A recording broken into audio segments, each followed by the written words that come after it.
Hey, everybody. Good morning or good afternoon, I guess, depending on where you're at in the nation. It's But still morning for us. it's Tuesday. Thank you guys for joining us again. Cari and I are having such a great time doing these conversations, and we've had some really positive feedback. So check us out on YouTube, subscribe, or leave comments just letting us know, like if there's a particular topic that you guys want us to dive into. Cari and I love having these kinds of conversations. Um, Yeah, and kind of just poking holes and into things and hopefully making you interrogating think. reality. Yeah, Yeah. making you think and just having these high level leadership conversations. They're really impactful for us. So Yes, I love them. So we're going to talk about lifting our leadership lid so that we can just kind of naturally attract and retain talent in our world. Doesn't matter what industry you're in or what you might be hiring for or who you're trying to attract. But we all know that like who you surround yourself with matters. You've heard that right. conversation before. So why do people not why do they not go out there and attract the highest level of talent they could, or maybe any talent? Maybe they just hold themselves back as a solo entrepreneur. Like, what are your initial thoughts on that? I think that's maybe an interesting place to start. What have you seen? What do you notice? Yeah, so that's a great question. I think I've noticed a couple of things. So the first is always like I think of imposter syndrome, that the Mm-hmm. reason why we don't start attracting people toward us and building our business is because we just don't, maybe we think that we're just not good enough, like no one's going Yeah. to want to partner with us, we're not smart Yeah. enough, we don't know what we're doing. We don't have the systems or the processes Mm-hmm. built out. I mean, the reality is it's just all these stories that we're telling Mm-hmm. ourselves. Yeah. I'm currently in the process of reading the book Contagious You, which Oh, is been out for a little while, but yeah. it's the idea that we're all contagious, no Yep. matter what energy you're projecting out. If it's It's positive, contagious. it's or negative, you're attracting people to you already. Mm-hmm. So why don't we just do this? Why don't we Yeah. just like say like, okay, is there just one person? Is there Yeah. one person that I can build the trust and the Mm-hmm. confidence with and that they'll want to partner with me? And hey, Yeah. just be authentic. Just tell them the truth. I'm literally in the process of building this out. It's kind of a startup. I'm really Yeah. excited. Here's Yeah. the growth past the vision. Yeah. And I am telling you, people are attracted to that. They want to be inspired, right, Cari? People want to be inspired. Yeah, 100%. We think we're not inspiring, or we think we're not, motivating, or we think we have to. We're basically comparing our own, insides to what we see other people on the outside. But the reality is, what we see people doing isn't always like the reality. We're looking from afar and we're making some major assumptions most of the time. So we try to make these in our mind. We're making these comparisons, like, well, this person's a great leader because they're doing this, or people are, going towards them because they're so inspiring and motivating. And at the end of the day, it might not even be true. And so that's part of the problem, is that we're creating our own stories. Right. And I love that you just said that we're comparing ourselves to others because we Mm-hmm. naturally do that. Yeah. And it's such a bad habit. Yeah. We do not need to compare ourselves to others. Here's the reality: we're all at different places and we're all different people. We all have different motivations and desires. Yeah. And what other people are doing has nothing to do with us. So let's just focus on what we're good at, what we're doing. And here's the thing: I've said this so many times, but we're each here for a purpose and for a reason. And if we just can step into our greatness and lead with being authentically ourselves, there are people who need to hear your message because Mm-hmm. you are the only person who can say it that way. Yeah. Right. And people, they want to hear it how you're saying it because it will Yeah. resonate with certain people. So don't be Yeah. afraid to say what you need to say and articulate it how you would. There's nothing Mm-hmm. wrong with that. Like, Yeah. just stop comparing Just yourself. do it. Yeah, Yeah. just do I mean, it. that's the whole point, is that you're looking at somebody else who has probably very different behavior, personality, style, experience, skills. And then you think, you compare that to yourself, which you don't have that. You're not the same person. So Mhm. really it's always like we're comparing apples to oranges. I always say that, but we're not comparing. It's not like we're the same person. So we really can't compare. You really can only compare something that is similar, right? So the reality is there are people that will attract to that person, of course, and their energy and their purpose and their mission and their personality, but there are people that will attract to yours too, because every single person has people like them that will attract them if they put themselves out there. So the problem is we're not putting ourselves out there because we're having too many limiting beliefs, or we're comparing ourselves and then we're holding ourselves back. So, how do you feel? I always say that competence is equaling confidence. And so one of the things that I've told people all the time is that, if you don't pour into yourself and you don't grow yourself and you don't raise your own leadership lid and you don't push yourself to do things that are uncomfortable, or you don't lead yourself the right way, then you're probably not going to feel as confident to go out there and attract other people, or to retain other people, or to lead other people at all. So I think just making some very purposeful steps towards leading yourself and raising your leadership lid is going to lead to you feeling more confident, your self-esteem and your leadership, grows. I mean, even here's the reality. If you just take some time reading some leadership books, having some conversations, getting a coach, whatever you decide to do, the reality is, even if you don't raise your leadership lid, the fact that you're trying to, or that you're those moves or having those conversations changes your confidence levels. 100%. And most likely lead you into some sort of action. So what are you doing to raise your leadership lid? If you're doing nothing, then you probably aren't confident to move forward in those activities. Right. I completely agree with that. So what is the first step if somebody has decided, okay, I want to build my team. I want to, take this to the next level, maybe do some agent attraction. What's the first step that they should do, Cari? I think the first step that you should do is write down a list of the things that you have to offer, the things you've accomplished, the things that you're good at, your strengths. I mean, we don't spend far enough time actually appreciating what we know and what we do, and the strengths that we actually possess as a human being, or as a real estate agent, or as an entrepreneur, or whatever business you might be in. So start there, because oftentimes people will say, well, I don't really have anything to offer. Well, if you have grown your real estate business X-fold in the last how many years, you do have something to offer someone, because you've done it. And there are people who have not done it to that level.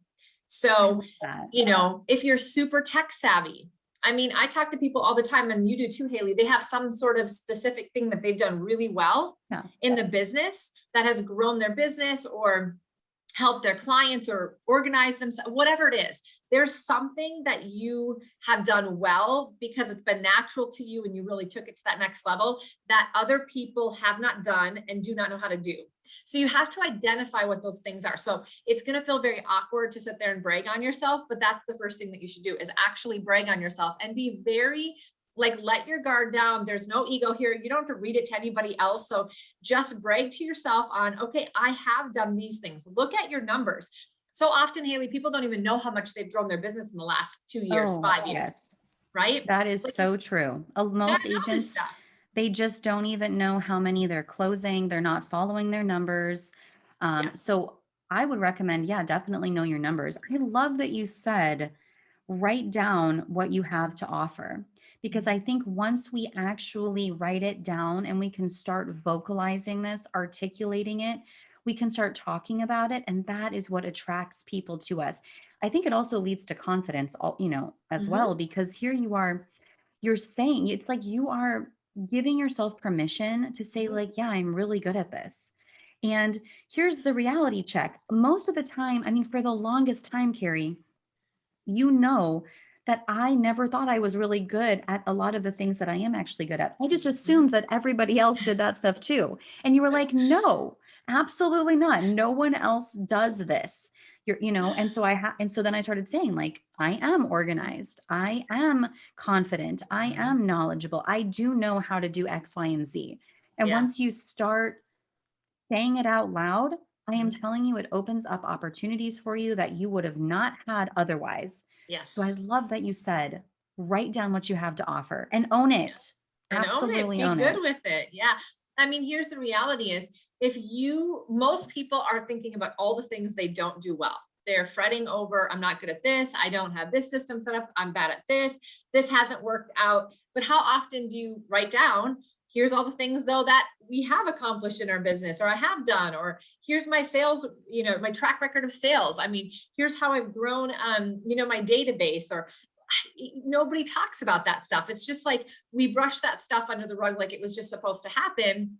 And then we sit there and dwell on the things that we haven't yet accomplished. So of course, we're not going to be putting a positive energy out, like come partner with me if we're doing that to ourselves. So we've got to flip the switch in our own mind and energy, which is to focus on what we're really good at. So I always have said, you've got to go find the people who want and need what you have.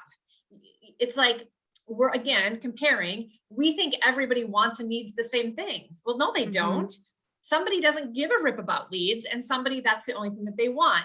Somebody doesn't care about X, but this somebody else, that's all they care about. And it's because their own strengths and focuses and desires and goals are different from each other. So everybody's going to want and need something.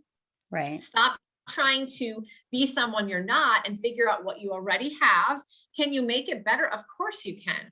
But you already have something that has gotten you to the level of success that you're at today. So you've got to figure out what that is. And then you've got to figure out, well, who would be the people that would find those things valuable? And then you go talk to those people, because those people are going to say, wow, yeah, this is not my strong suit. I would love to partner with you because this is very important to me. And so now you start becoming very pointed in terms of who you're having conversations with. And once you start realizing that there are those group of people out there that actually would want what you have to offer, and that allows you to then have the leverage to maybe make those things better and build upon it. That's the progression of business building. It doesn't all happen at once, right? You've got to surround yourself with some talent to leverage some amount of your workload if you're going to make your business better, because you can't work in it and on it at the same time forever. You've got to create space. So you've got to, like you said at the beginning, go partner with the one person that you were like just feeling very aligned with, you can help, they want and need what you have to offer, and then create a little bit of that space and then go make what you have even better, because then you can continue to build on it. That's how you're going to retain and continue to attract talent. And every single person watching this today has the ability to do it. Yes, we do. And it doesn't always have to be this perfect blueprint. Like, it's like we always have this idea of like what exactly it needs to look like when we partner with somebody, this blueprint in our mind. Get that out of your mind, because a lot of times these partnerships and this collaboration, they don't always happen exactly how we think that they're going to happen. So be open, because it might start out as a mentorship opportunity. It might start out as a coaching opportunity. It might start out as an ISA, or, just somebody who's an assistant for you, right? And then they blossom and they grow, and then more and more people are attracted to you because maybe this person is providing leverage for you, or they have ideas or ways that they think about things that maybe you didn't think like that. And so that's how, we just need to be open to receiving it, I think. And like you said, just projecting it out there, what we have to offer. Yeah. So after you make your list of the things that you're good at, or you have achieved, or your strengths, then I think it is, to your point, are being able to then have it somewhere where you read it often, because you've got to put it in your mind. You've got to remember it. You've got to appreciate it. You've got to be grateful for it. And then you've got to create a vision around it. So if this has made me this successful, how could this make me successful to the next level? And in order to get to the next level, usually there has to be a person involved, right? Remember, we don't build a business. We bring people in our world and they build our business. We build a business together. No one builds it alone. So we have to remember that people have to be part of the equation. We don't just keep leveling up our business without anybody else. It's just not possible. You can't scale a hero. So the reality is that you've got to create that vision, and then make a list of, well, then who would the people be? Where might they be in their business sense? Where might they be in their experience level or their productivity, or what type of personality might they have? What kind of strengths would they have that might be complementary? Are there actual specific names of people that once you wrote this down, you're like, oh, I've done a transaction with this person, or I know this person, and they might actually, I remember them saying, whatever the case may be, you've got to start writing down now who that is. And it could be a general, or it could be names. And then you have to ask yourself, based on this, how can I level up the things I'm already good at? And so when the topic of this is kind of lift your leadership lid, the leadership part of this is understanding that you have to change your mindset that we've talked about this whole time. This mindset shift that we've just talked about is leadership, Yeah. self-leadership. So switching your mindset, being willing to let your guard down and write these things down, being willing to then cast the vision, being into a mindset that you understand that you can do this just like anybody else can, but you've got to get purposeful about it, is raising your leadership lid. The second piece of it would be, well, okay, if I've already done this great, or really well, how could I level that up a little bit? Or what's one thing I could do personally as a leader that would kind of take this to the next level? Because remember, it's just like, take a professional athlete. They probably had a natural inclination to that particular sport. If they were a runner, that was probably something they had a natural inclination to, or their body type was, very conducive to running. And there are some physical attributes to sports. For example, they didn't go and try to become a great golfer because Right. they weren't good at it. They focused on the fact that they were already a pretty good runner, and they could probably be amazing if they put a lot of time and attention towards what they were already good at. Raising up your strengths is going to be far more lucrative to you than trying to make your weaker spots or the places where you aren't as natural better. You would be much better off finding somebody that could do that for you, because you will never bring up those areas of expertise or those strengths to a level that would be competitive, because they're not your natural. You've got to go to what's naturally already possible and good for you. And then you take that to the next level, because you're probably going to be one of the best in your area in that, if you identify what those are. So that's where I would highly encourage you to then go focus on, like, making that part of you better. We all have natural leadership qualities or Mhm. things that could lead others, whether we're just maybe influential or maybe a little bit inspirational or motivational. Maybe we're super self-disciplined. That's a great leadership skill that people want to be around. If you lead yourself well, maybe you're phenomenal with time management or systems. These are great leadership skills. Right. Which ones are your natural strengths that you're really good at that you could even take to the next level? Because if you took them to the next level, they would attract a lot more people, because it's kind of the extreme, right? If I was around something that was massively organized and process driven like you, it inspires me because I'm not. So Mhm. your strength in that, because you are then leveling yourself up and making yourself even stronger in that, is going to be far more attractive to me, because I'm like, wow, I could never get to that level because that's not my natural strength in the first Right. place. So exasperate where you're really good, because it will become much more valuable to other people. And so that would be the last thing I would say, is ask yourself that question, figure out what that is, and then what's that one thing that you could focus on to level that up, or to tell people about it more. Share your story. If you're really Yes. self-disciplined and you lead yourself at a high level, are you out there telling people and showing people how you're doing that? Because if you did, they would be inspired by you, those that aren't naturally that inclined. But you're probably not putting it out there because you don't feel confident in the first place, right? Right. I think it's that imposter syndrome, it's just like we're just afraid, or Yeah. we don't think that we are, or we're comparing ourselves, like we said earlier. We're just Yeah. fearful that we're going to be rejected. And the Yep. reality is that you might be rejected, but the Mhm. right people will find you. And Yeah. so I think, if anybody else has any they want to continue this conversation, especially with Carrie, Yes. because she's an amazing leader, an amazing she just attracts talent because she's putting herself out there. If anybody listening wants to continue this conversation, please reach out to us. I know that Carrie and I would be happy to have one-on-one conversation with you. So with that being Yes. said, Carrie, will let everybody get back to their day, and I just thank you so much for having this conversation, because I think it just needed to be said. Yeah, I agree. Thank you. Thanks everybody so much. We'll see you next time, next Yeah, Tuesday. Thanks, next Haley. Tuesday. Bye. Bye.